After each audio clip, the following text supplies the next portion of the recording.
No especulemos más. Aquí está.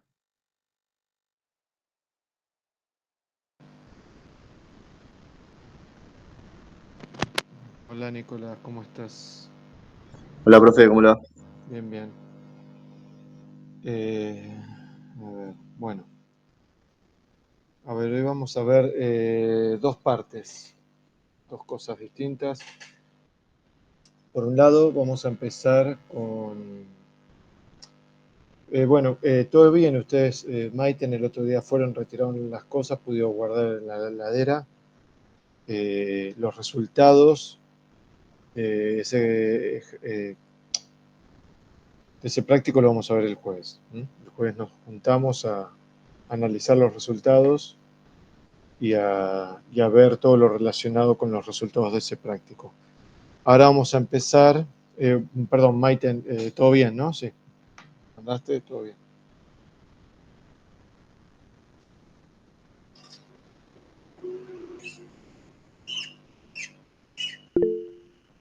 Sí. Bueno. Todo bien, buenísimo. Entonces, vamos a ver, porque ustedes vieron con Sonia la clase de antimicrobianos, pero no vieron el seminario de evaluación de la sensibilidad. Entonces, vamos a empezar por ahí.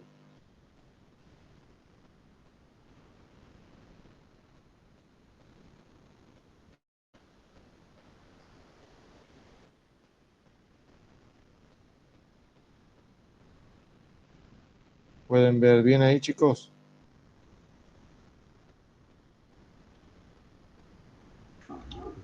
Sí, profe. Bien. Entonces, ustedes cuando ven el tema de antimicrobianos, estas drogas se utilizan para el tratamiento de un paciente, ¿no? Infectado. En nuestro caso que estamos viendo, principalmente vemos los antibacterianos, aunque también hay antivirales, antimicóticos y antiparasitarios. Dependiendo de cada microorganismo va a haber distintos sistemas de evaluación de la sensibilidad. Nosotros vamos a ver los sistemas que se utilizan en bacteriología, aunque en micología son muy parecidos, cambian muy poco. Entonces, en virología es un tema totalmente distinto, porque no hay crecimiento viral, sino evaluación por análisis de la secuencia. Y en parásitos, bueno, va a depender de cada uno de estos. Entonces, esto es lo que hicimos el otro día. Tenemos uno de los métodos, es la macrodilución en caldo, que es lo que hicimos el otro día. Utilizando concentraciones crecientes del antibiótico, agregamos la misma cantidad de inóculo en todos estos tubos y lo que evaluamos es hasta dónde la bacteria puede crecer, y en aquel punto donde la bacteria no puede crecer, esa es la concentración a la cual denominamos concentración inhibitoria mínima. Acá está un poco más amplio. Entonces, agregamos, vieron que, bueno, esto es una forma, nosotros hicimos una forma, acá lo que hacen es agregar la bacteria y cuando agregan se diluye al medio la concentración de antibiótico. Pero, ¿se acuerdan que nosotros lo que hicimos fue preparar una cantidad de medio de cultivo, que ya estaba preparado, pero que le agregamos? Luego le agregamos antibiótico y por último la bacteria en la dilución correcta. Lo que es importante acá es ver que tenemos, al igual que el otro día, diluciones seriadas al medio para evaluar la sensibilidad. Sí, pensé que iban a decir. Entonces, lo que vamos a ver es que a bajas concentraciones la bacteria puede crecer y va a llegar a un punto donde esa bacteria ya no puede crecer. Entonces, esa sería la concentración inhibitoria mínima. Esto es independiente de la actividad que tenga el antibiótico sobre esa bacteria. No me importa si es bactericida o bacteriostático, lo que me interesa es que a esa concentración la bacteria no puede crecer. Entonces, si uno agarra todos estos tubos que están límpidos, o sea que no hubo crecimiento, y los crece, toma una alícuota y pone en un agar determinado, lo que trata de ver, lo que podría ver es si hay crecimiento o no. En estas placas, si es bactericida, espero que no crezca nada. Y si es un antibiótico bacteriostático, deberían crecer acá, porque lo que yo hago es tomar una alícuota y como al ponerlo en agar, es como que uno está diluyendo la concentración del antibiótico y podría evaluar el crecimiento. Por otro lado, la concentración inhibitoria mínima no necesariamente coincide con la concentración bactericida. Entonces, tal vez en 8 está inhibida, pero en 32 tiene actividad bactericida. Entonces, en estas placas la bacteria tal vez puede crecer y en estas que a partir de acá esta concentración es bactericida, las colonias no van a poder desarrollar acá porque van a estar muertas. Entonces, acá tenemos una gráfica del crecimiento, ¿no? Este sería, tenemos un inóculo inicial acá y la bacteria va a crecer luego de 24 horas hasta una concentración determinada. Y yo cuando le voy agregando más concentración de antibiótico, cada vez le cuesta más crecer a esa bacteria. Entonces, ¿cuál es de todas estas diluciones es la concentración inhibitoria mínima? Bueno, es la concentración a la cual la bacteria no puede desarrollarse. Acá en 1 se desarrolla, en 2 disminuye porque está teniendo un efecto bactericida. Entonces, la concentración inhibitoria mínima acá, si uno hiciera crecimiento de colonias, lo debería ver en este punto. Y después, cuando tenemos una caída de más de 3 logaritmos en la cantidad de UFC inicial, a esa SIM o a esa concentración la vamos a denominar concentración bactericida mínima. Fíjense que acá, si partimos de 10 a la 6, para que sea más de 3 diluciones, tiene que estar por debajo de 1 por 10 a la 3. Este está por arriba y este está por debajo, es decir, la concentración bactericida mínima es de 16. Otra cosa a tener en cuenta es el control de inóculo. Aquí ponemos medio de cultivo e inoculamos la bacteria para poder que pueda crecer. Y acá lo que ponemos es un control del medio de esterilidad. Es decir, ese tubo no está inoculado, solamente tiene el medio. Y lo que nos interesa es ver si hay crecimiento o no. Ese debería estar límpido, no debería haber crecimiento. Bien.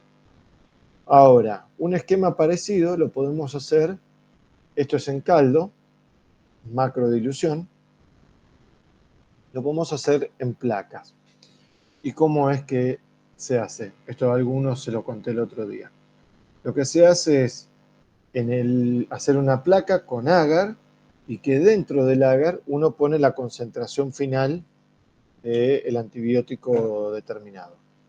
Entonces, si ustedes miran acá, van a ver que dice 0,12, 0,25, 0,5, 1, 2, 4, 8, 16, 32, 64 y 128. Y este es el control. Entonces, este no tiene antibiótico. Entonces, acá están, lo que se hace, hay una, a ver, no sé si trae una foto, no. Hay un dispositivo que lo que nos permite es inocular cada vez uno de esos puntitos, es una cepa de un a evaluar, un aislamiento bacteriano al cual le queremos evaluar la sensibilidad. Entonces, en esta placa, lo que hacemos es, esta placa es sin gentamicina, ven que dice gen acá, eso es gentamicina, este es el control. Entonces, acá pueden ver que todos los puntitos crecen. Acá hay unas 30, 32 cepas más o menos. Entonces, lo que tenemos que empezar a analizar es, vamos a la concentración más baja de antibiótico y ver si crecen todos los puntitos. Si ustedes miran, acá están todos los puntitos que están en el control. Ahora bien, cuando pasamos a 0,125, fíjense que ya esta colonia no crece, o este spot, este tampoco, acá hay otro que no crece. Entonces, la bacteria que está acá, la bacteria que está acá y la bacteria que está acá, esta es la SIM de esas bacterias. Es decir, la SIM de esas bacterias es 0,25. Ahora, cuando pasamos a la placa de 0,5, fíjense, ahí ya hay un montón de bacterias que dejan de crecer. Entonces, para la mayoría de las bacterias que estoy ensayando, la SIM es 0,5. Acá se mantiene el mismo patrón de crecimiento en todas estas. Fíjense que acá se empieza a hacer un poquito más flacas las colonias y acá ya empiezan a dejar de crecer. Esta colonia acá no crece y estas crecen, así que no se consideran. Acá hay una también que desaparece. Entonces, esta cepa y esta cepa tienen una SIM de 64. Todas ahora, la única que creció es esta. Todas las que crecieron acá, a excepción de esta, tienen una SIM de 128. Y esta cepa, uno puede seguir haciendo más placas con mayor concentración, o lo que se hace, poner mayor a 128. Porque es la concentración, ya sabemos que va a ser el doble, que sería 256, o mayor. Uno puede poner mayor de 128 o mayor o igual a 256. Depende, da igual, es lo mismo. Porque obviamente que es más de 128. Entonces, este sistema es mucho más fácil, porque fíjense que en esta serie de 12 placas, yo estoy evaluando más de 30 aislamientos, ¿no? Obviamente que hay controles acá. En cambio, en la SIM, por macrodilución, esta curva que hicimos nosotros el otro día, que hizo cada grupo, esa curva es para una sola cepa. Entonces, este sistema de SIM medio sólido es mucho más económico, más rápido. Bien. Después también lo que uno puede hacer para evitarse todo este plaquerío o todo este tuberío es hacer lo que se denomina una concentración breakpoint. ¿En qué consiste? Supongamos que después vamos a ver, pero hay puntos de corte para decir si una bacteria es, por ejemplo, estas que dejaron de crecer acá, ¿no? Un montón que acá tienen una SIM de 0,5. Bueno, esa SIM de 0,5, la bacteria a esa SIM, ¿es sensible a ese antibiótico o es resistente? ¿Está bien? Porque la SIM es 0,5. Ahora, 0,5 puede ser que la bacteria sea sensible. Porque el punto de corte, por ejemplo, es, un ejemplo estoy diciendo, ¿no? 16. Es decir, todas las bacterias que crecen o que tienen una SIM de 16 o más son resistentes. Las que tienen 8 o menos son sensibles. Entonces, todas estas que dejaron de crecer acá tienen una SIM menor a 8.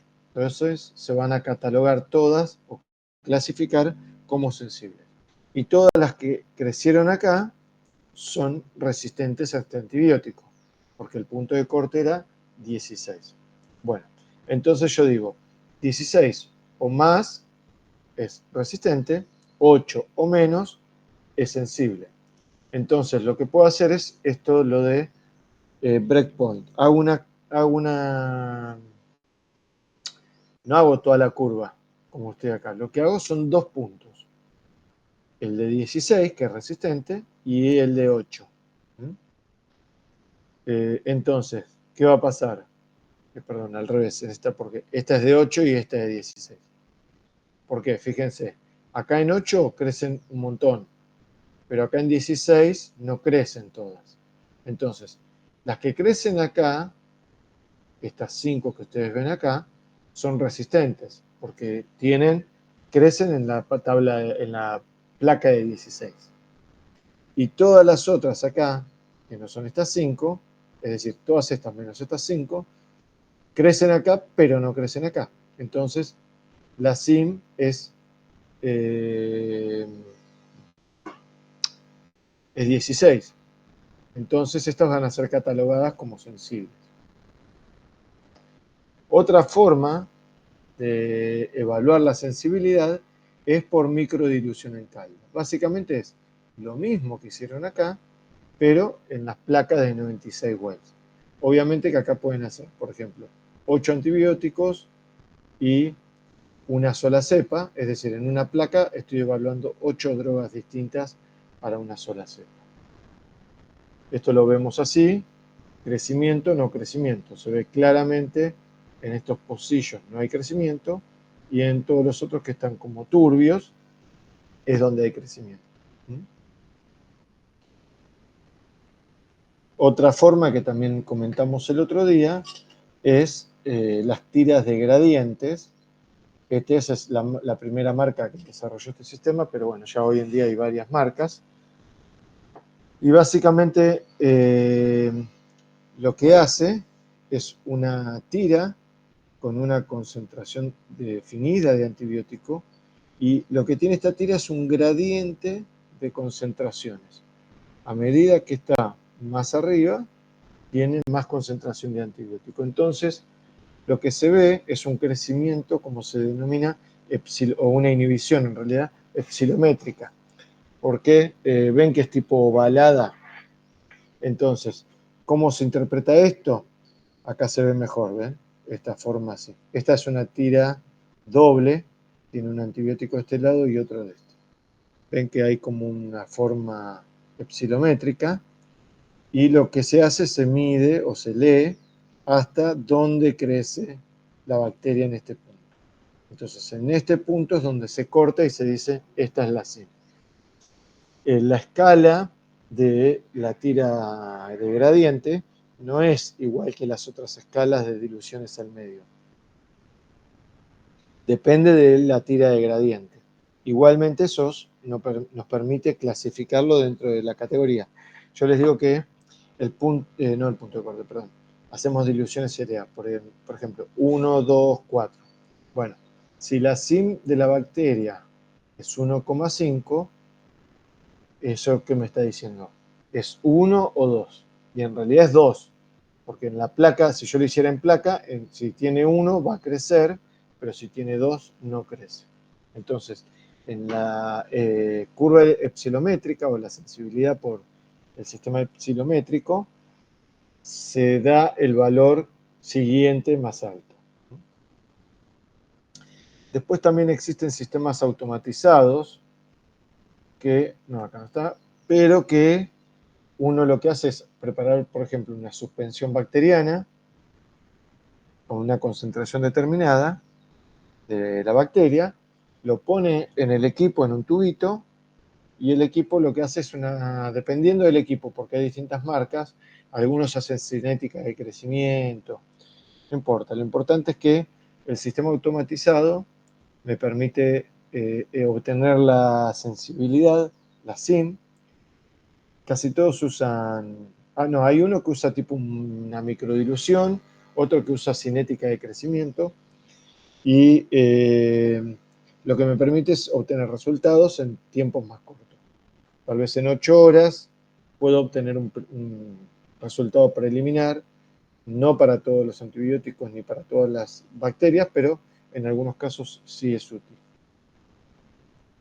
Y obviamente lo que tiene de interesante el automatizado es que al automatizar un montón de reacciones uno se evita no solamente realizar la sensibilidad, sino que estos sistemas muchas veces también hacen la identificación bacteriana. Entonces uno se ahorra un montón de trabajo.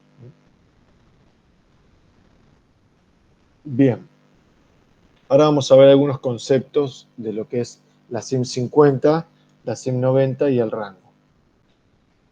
La utilidad clínica de estos conceptos es que nos da una idea de la distribución poblacional de la resistencia. Nos permite comparar actividad de distintos antibióticos de la misma o distintas familias. Ahora vamos a ver ejemplos. Evaluar cambios de sensibilidad de un determinado germen a lo largo del tiempo y comparar sensibilidad de distintas poblaciones bacterianas a un antibiótico. Es decir, puedo ver cómo reaccionan las Escherichia coli a una cefalosporina o cómo reaccionan las Klebsiella pneumoniae. Obviamente que son gérmenes distintos y van a tener comportamientos distintos por un montón de cuestiones. Entonces, acá por ejemplo tienen la SIM de 10 aislamientos. Cepa 1, tal SIM, 2, tal. Bueno, esto en realidad es un montón de información desordenada que si uno la ordena en orden creciente, fíjense, por el valor de SIM, esto me puede ayudar a definir cuál es la SIM 90. Es la SIM a la cepa que está en la posición 50 o 50%. Entonces, lo que vemos acá es que la SIM 50 de esta población estudiada es 0,5 microgramos mililitros. Y con la misma lógica puedo obtener el rango de SIM 90, es decir, el 90% de mi población tiene una SIM de 2. Y además obtengo el rango. La concentración más baja es 0,125 y la más alta es 4. Todos estos parámetros son muy importantes cuando uno hace análisis poblacionales de la sensibilidad de los antibióticos.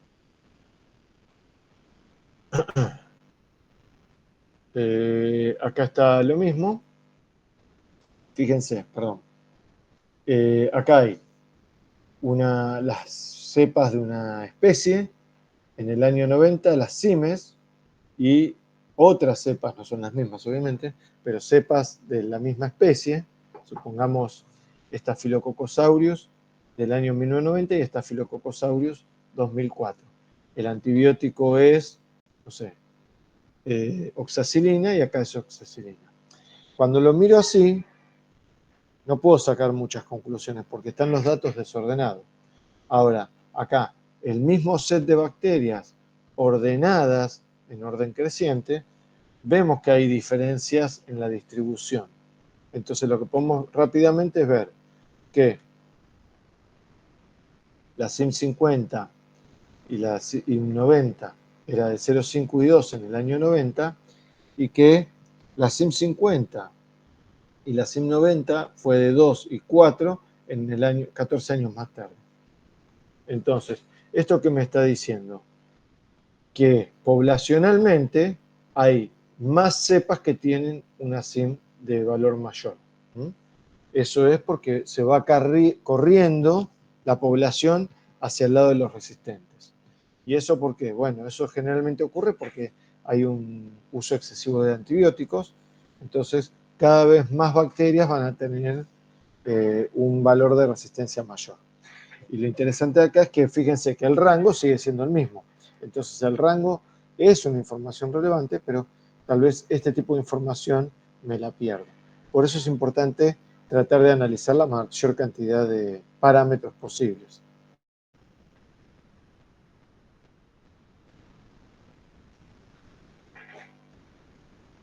Bien, ahora lo que vamos a hacer, los métodos anteriores, lo que nos permitían era obtener un valor cuantitativo, es decir, con qué concentración yo mato a la bacteria. Ahora vamos a ver un método cualitativo, que es muy utilizado por la simplicidad, por lo económico, pero que no deja de ser un método cualitativo. Entonces, usamos Agar-Müller-Hinton, eso ya lo vimos el otro día, ya lo saben, que tiene que tener un espesor determinado, y sobre ese agar se apoya el disco con antibiótico. Ni bien se apoya, empieza a haber una difusión radial de ese antibiótico a lo largo del agar. Ese color que ven ahí, desde oscuro a más amarillento, es la distribución de concentraciones de ese antibiótico en ese agar. Obviamente que más cerca del disco hay una concentración mayor de antibiótico y a medida que me alejo hay una concentración menor. Entonces acá lo que podemos ver es que acá hay una linita amarilla donde que representa el crecimiento bacteriano, y entonces a partir de ahí yo es donde puedo leer el halo de inhibición. Acá podemos ver la sensibilidad o el perfil de sensibilidad de una cepa sensible salvaje de Escherichia coli. Y acá tenemos una Escherichia coli productor de beta-lactamasa de espectro extendido. Estos son solo antibióticos beta-lactámicos, pero generalmente estas enzimas vienen con otros genes de resistencia a otros grupos de drogas. Pero no viene al caso. Entonces, fíjense, lo que podemos acá ver es que cuando hay un halo, lo voy a medir y voy a ir a una tabla y voy a decir, bueno, un halo de 21 milímetros. ¿Eso es sensible o resistente? Antes lo que hacíamos era una tabla de SIM. La SIM es el valor exacto, así que si uno puede tener acceso a SIM, siempre va a tratar de obtener la SIM. Pero si no, la sensibilidad por difusión es una opción muy buena que funciona en la mayoría de los casos. Donde la bacteria deja de crecer, eso representa ser la SIM, porque es la concentración a la cual la bacteria se inhibe para que no crezca, se inhibe la bacteria. Bueno, esto lo vimos el otro día, que ya lo hicieron en el práctico. Una cosa que mencionamos y es importante recordarla, es que estos métodos están estandarizados. Entonces, hay que estandarizar el inóculo, estandarizar el hisopado o la inoculación del inóculo para asegurarnos que tenga un crecimiento confluente. Entonces, hacíamos así, obviamente que las líneas mucho más pegaditas, giramos 60 grados, se hace esta raya y luego una tercera. Lo que se recomienda es que una vez que están inoculadas las placas, dentro de los 15 minutos deberían ser puestos los discos para que no haya un crecimiento excesivo. Bueno, este es el 0,5 de McFarland, la concentración. Y acá lo que podemos ver, cuando hablamos de distribución poblacional,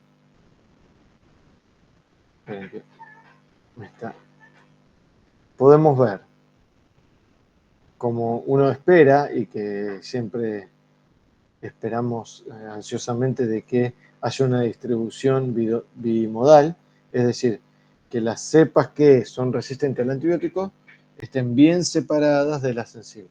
Obviamente que lo ideal es que no haya resistentes, pero eso es difícil de esperar para cualquier antibiótico. En cambio, la de la izquierda es una distribución unimodal, es decir, el de resistencia y la población sensible se encuentran solapadas.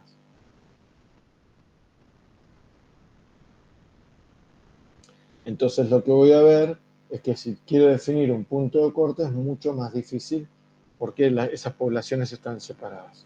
En cambio, en una bimodal, acá está como superpuesta, lo que se hace es cortar entre medio de esas dos poblaciones y definir la sensibilidad o la resistencia. Además, la sensibilidad por difusión tiene la gran ventaja de permitirnos utilizar el método fenotípico para otras herramientas. Fíjense, acá lo que nos permite ver un antibiograma en esta es la presencia de una colonia, ¿no? Que se ve que es algo ambiental, y lo que nos permite ver es que no hay dos poblaciones, acá se ve crecimiento hasta un punto, y sí lo que nos puede ver acá es una contaminación, es decir, esto por el ambiente, se ve que cayó una célula ahí y desarrolló. Eso rápidamente uno lo puede identificar.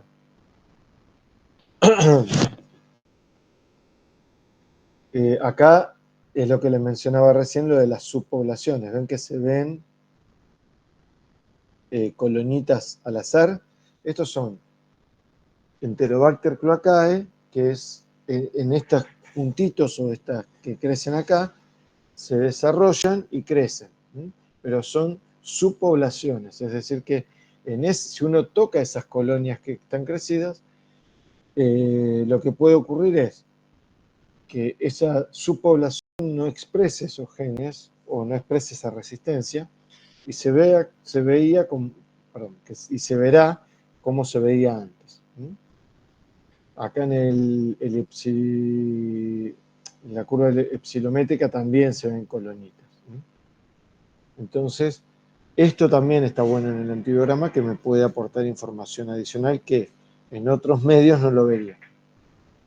También está esta curva que yo les mostré la otra vez, que es el sistema de inducción de las metilasas en Staphylococcus, que se acuerdan que lo vimos que era parecido al operón triptofano, pero en este caso es una metilasa que en presencia de un inductor, como la eritromicina, lo que hace es promover la expresión de la metilasa.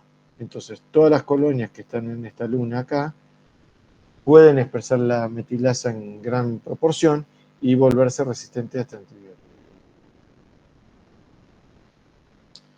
Esto es algo parecido al anterior, pero es el Pseudomonas aeruginosa, y acá lo que se está haciendo es que la ceftazidima induce la expresión de una cefalosporinasa. Una cefalosporinasa cromosómica. Bien. Acá también nos permite ver crecimiento hasta el halo. Esto, por ejemplo, en Serratia. Acá esto es polimixina. Acá lo que podemos ver es que hay una subpoblación, pero que esto es debido a que la Serratia es naturalmente resistente a las polimixinas. Obviamente que esto se interpreta resistente. Otra cosa que nos deja ver es la combinación de drogas con antibióticos, perdón, no con antibióticos, sino con inhibidores de algunas beta-lactamasas. Acá tenemos ceftazidima, cefotaxima y amoxicilina clavulánico. La ceftazidima, si ustedes siguen este halo, lo que esperan es que se cierre acá, pero eso no se ve. Lo mismo con la cefotaxima. Uno espera que el halo se cierre, pero sigue. ¿Y por qué sigue? Porque el ácido clavulánico inhibe estas beta-lactamasas. Entonces, se hace no más fuerte, sino que tiene un efecto inhibitorio y deforma este efecto de halo sobre ese disco. Y eso nos está indicando que tiene una beta-lactamasa de espectro extendido. Bueno, esto también son sinergias, estos con otros inhibidores.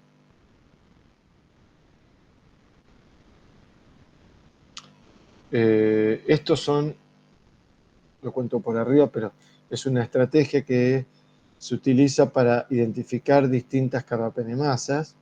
Uno lo que hace es, fíjense que todos los discos tienen mero. Meropenem es un antibiótico carbapenémico. Y lo que se usa acá está el mero solo, acá está con cloxacilina, ácido dipicolínico y ácido fenilborúnico. Estas tres drogas son inhibidores específicos de grupos de familia de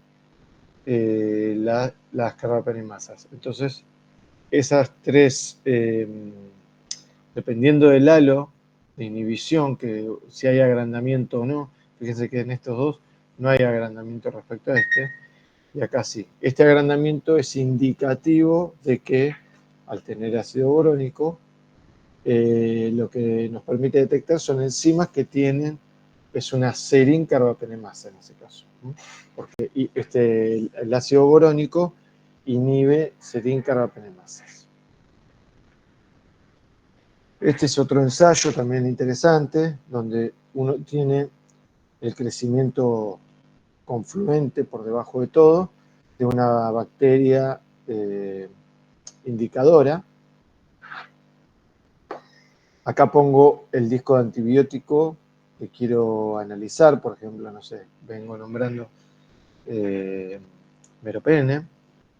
Y después lo que hago acá son 3 aislamientos, ¿no? Que son para ver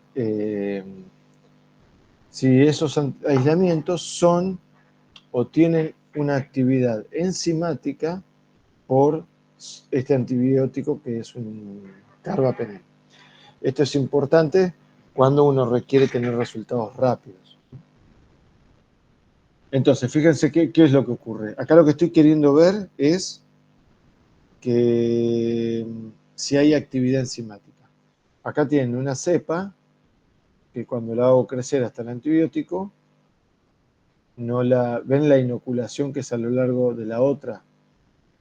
Entonces, si miramos esta línea, no se ve ninguna invaginación acá.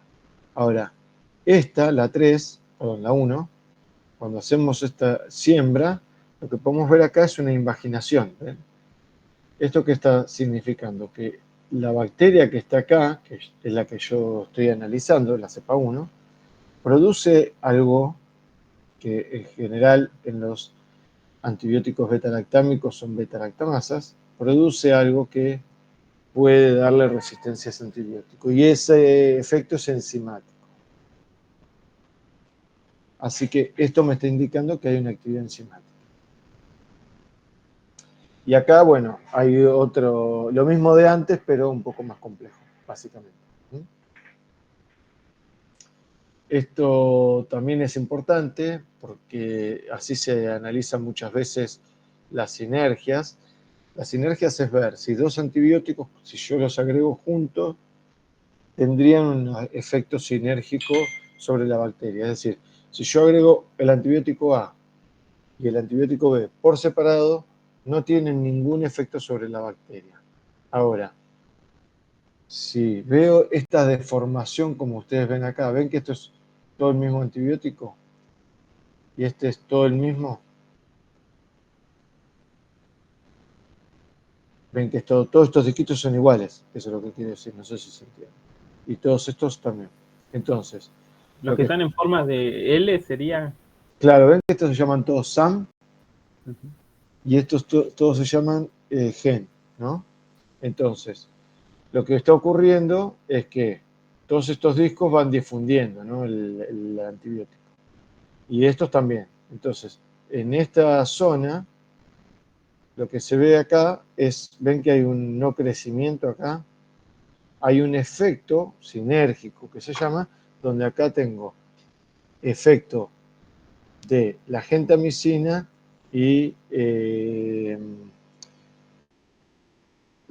ay, se me fue el nombre. Trimetroprima sulfametoxazol. ¿Ven? Porque si esto no tuviese efecto, debería seguirse la línea que se ven acá. Pero acá hay un efecto sinérgico entre las dos.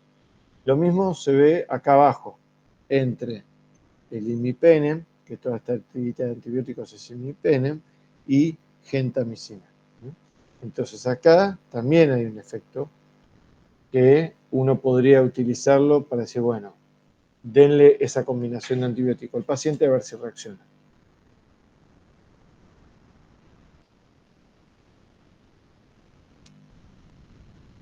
Bueno, este es un doble positivo, este es un dudoso porque este es medio raro y este es un negativo. Bien. Yo les mencioné que uno hace la determinación o de la SIM o podemos hacer la difusión en agar. El gol estándar de todas estas metodologías, ¿cuál va a ser? La SIM, bueno, ya lo dice la diapositiva. El gol estándar es la SIM porque es la concentración inhibitoria mínima. Lo otro es un aproximado, porque es cualitativo. Entonces, acá lo que estamos viendo es una curva de SIM versus sensibilidad evaluada por difusión. Entonces, acá a la izquierda dice que los que tienen 8 o más son resistentes a vancomicina. Y los que tienen menos de 8 son sensibles. Eso, con esta curva de esta pendiente que puedo determinar haciendo la evaluación, me permite definir que su correlación con el halo de inhibición es 16 milímetros de diámetro. Entonces, los halos chicos van a ser resistentes y los halos mayores se van a corresponder con la sensibilidad. Y acá tenemos una distribución tipo, ¿no?, de estos antibióticos y enterococos. Entonces, esa cepa es un falso resistente, porque fíjense, tiene una SIM menor a 8, pero una sensibilidad por difusión menor a 14, 15, no sé qué es. Entonces, al ser menor de 16, se considera resistente.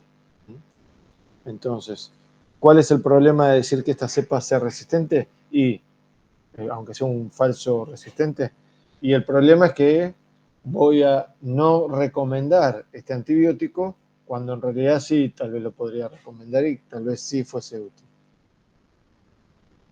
Esa cepa que está ahí me da que es sensible por este método y sensible por el otro, porque da por arriba de todo. Ahora, da sensible por la difusión, porque da un halo mayor de 17, pero da por arriba, es decir, da resistente. Entonces, esto es un falso sensible. Es decir, yo le voy a dar al médico, le voy a decir, dele gentamicina, que la cepa es sensible.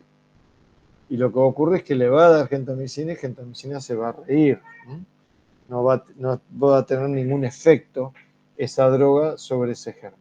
Entonces, este sí es un problema, por eso se lo denomina very major, porque es mucho más grave estar dándole antibióticos a un paciente suponiendo que la cepa es sensible que no tener esa opción de tratamiento y buscar otra, porque acá yo considero que es resistente cuando no lo es. Bueno, y muchas veces se definen rangos de sensibilidad y de resistencia, o rangos de intermedio. Eso es para disminuir la cantidad de falsos resistentes y falsos sensibles.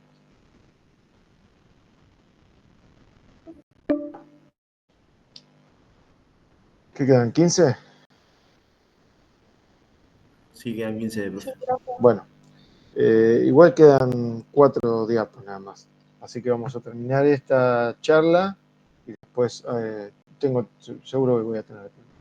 Bueno, ese es un aspecto general de la evaluación de la sensibilidad. También hay que tener en cuenta, cuando uno evalúa los puntos de corte para los antibióticos, tener en cuenta el comportamiento de la distribución poblacional, como les mostraba antes, si era bipoblacional o no. Hay otras distribuciones. Ver si tal vez esa especie es resistente a un antibiótico en forma natural. Hay cosas que hay que tenerlas en cuenta.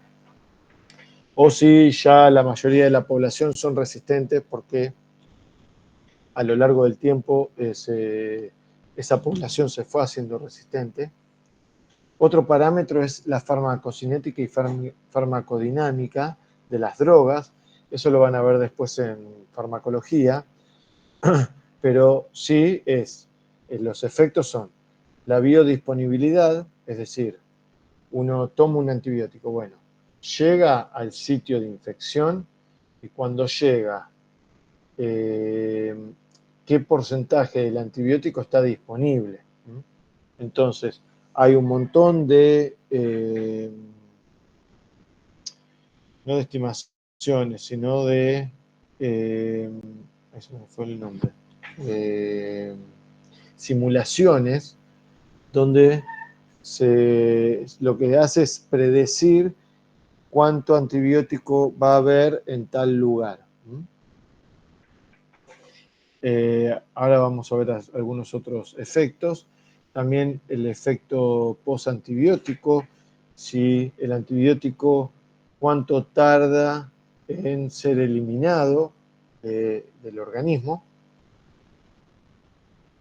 También una cosa importante es evaluar la cura microbiológica, es decir, esto relacionado a la evolución clínica, porque lo que es importante, capaz que uno ve que el paciente, no sé, no tiene más fiebre, pero toma una muestra del paciente y sigue teniendo al microorganismo. Entonces, es importante en algunos casos asegurarse de que no crezca más bacteria en esa muestra.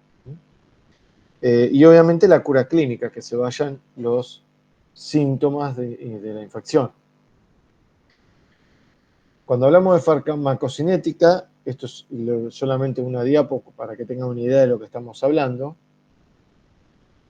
Uno toma un antibiótico y lo que ocurre, una primera etapa de absorción, eso da un pico, luego hay una etapa de distribución a lo largo del cuerpo o en los tejidos que corresponden, y toda esta etapa, hasta la siguiente dosis, ocurre la eliminación. La eliminación ocurre a lo largo de todo el tiempo. Entonces, este sería el comportamiento del antibiótico en un modelo típico. Ahora bien, ustedes toman las primeras 8 horas un antibiótico, fíjense, lo que ocurre o lo que se busca es que no caiga a cero, es decir, a las 8 horas yo no tenga 0 antibiótico en mi organismo, sino que tenga un remanente. Al tener un remanente y al tomar otra dosis, lo que va a ocurrir es que va a ir subiendo en forma escalonada ese remanente, ¿ven? Entonces se va a terminar dando una curva de este tipo que luego de la tercera o cuarta dosis es donde se llega a ver que hay una zona como que fuera un plató, ¿sí? Que va a ser el pico de antibiótico en el organismo. Y lo que se tiene que buscar, obviamente, es que la SIM de la bacteria, bueno, eso no es que uno busca, sino que lo que tiene que saber es decir que la SIM de la bacteria tiene que estar por debajo de esta concentración, no sé si es plasmática o donde esté el antibiótico que estamos analizando acá. Entonces, si la SIM de la bacteria está por acá abajo, lo que va a ocurrir es que el antibiótico va a estar siempre por arriba de esa concentración inhibitoria mínima y la va a terminar matando la bacteria. Otra cosa a tener en cuenta es dónde está la bacteria. Bueno, los antibióticos, dependiendo también de sus características químicas, puede ser que estén mayormente en el espacio vascular, sangre. Algunos pueden estar más comúnmente dentro de las células, son intracelulares, y hay otros que pueden estar en la zona intersticial o de fluidos extracelulares. Entonces, eso también es otra cosa a tener en cuenta cuando uno decide dar un antibiótico.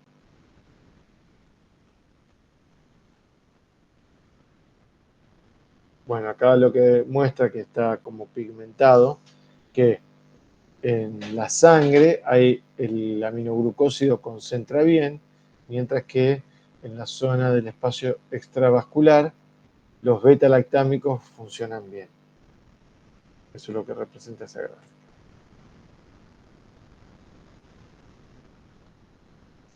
Acá lo que podemos ver con los macrólidos es que el interior celular está pigmentado, entonces eso significa que dentro de la célula tengo una alta concentración de macrólido. Entonces eso lo que me quiere decir es que el macrólido es una buena opción para tratar gérmenes que pueden alojarse en el espacio citoplasmático de las células. Otro parámetro a tener en cuenta, todo esto, lo último que estamos dando es para que tengan idea de los parámetros que se tienen en cuenta. También es importante tener en cuenta el volumen de distribución, ¿no? En cuanto, porque hay drogas que se dan X cantidad de miligramos por peso del paciente. Entonces, ¿por qué? Porque, bueno, obviamente que en el cuerpo de la persona de la izquierda, al tener un volumen mayor, si yo les doy a los dos la misma dosis, en el paciente de la derecha la concentración final va a ser más alta que en el de la izquierda. Eso creo que se entiende, ¿no? Después también hay un efecto de unión a proteínas. Cuando están algunos antibióticos en sangre, tienen una afinidad por proteínas plasmáticas y eso hace que haya menos antibiótico activo y que eso lo que hace es reducir su chance de éxito, ¿no? Si es que está muy unido a estas proteínas. Bueno, acá hay algunos parámetros que se saben de algunas drogas, antibióticos con alta unión a proteínas, la oxacilina, la eritromicina, clinda, bueno, estos tienen una unión de entre 50 y 80% y todos estos tienen menor del 50%. Bueno, la farmacodinamia corresponde al tipo de acción de los antibióticos. Tenemos los cloranfenicol, macrólidos, sulfonamidas y tetraciclinas, son bacteriostáticos, no matan a la bacteria. Mientras que hay los antibióticos bactericidas pueden ser concentración dependiente, como los aminoglucósidos, fluoroquinolonas y metronidazol, o tiempo dependiente, como las penicilinas, cefalosporinas y vancomicina. ¿Esto qué significa? Pero cómo está animado.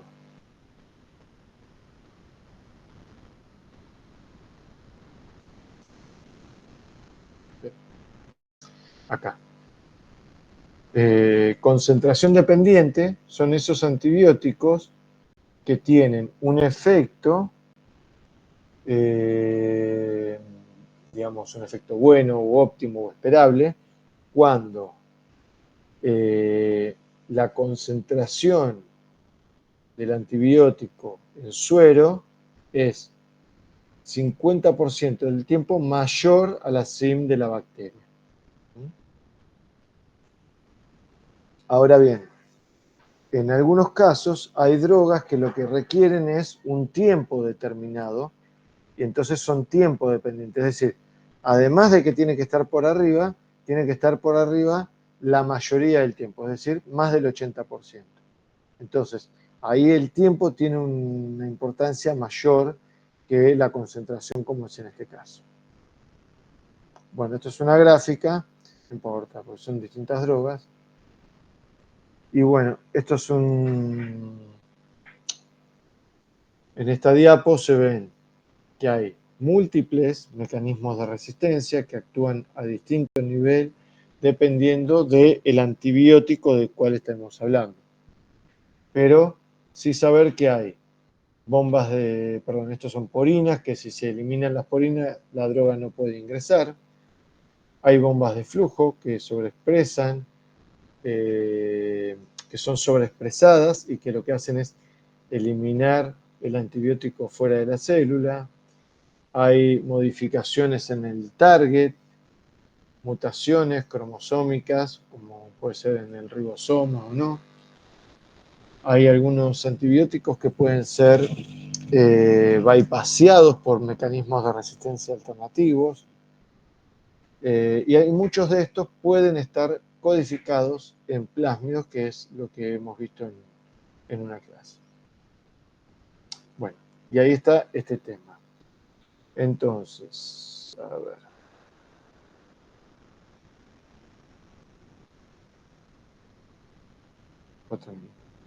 Son 7:30. Volvemos 19:40, chicos, ¿les parece? Nos damos Sí,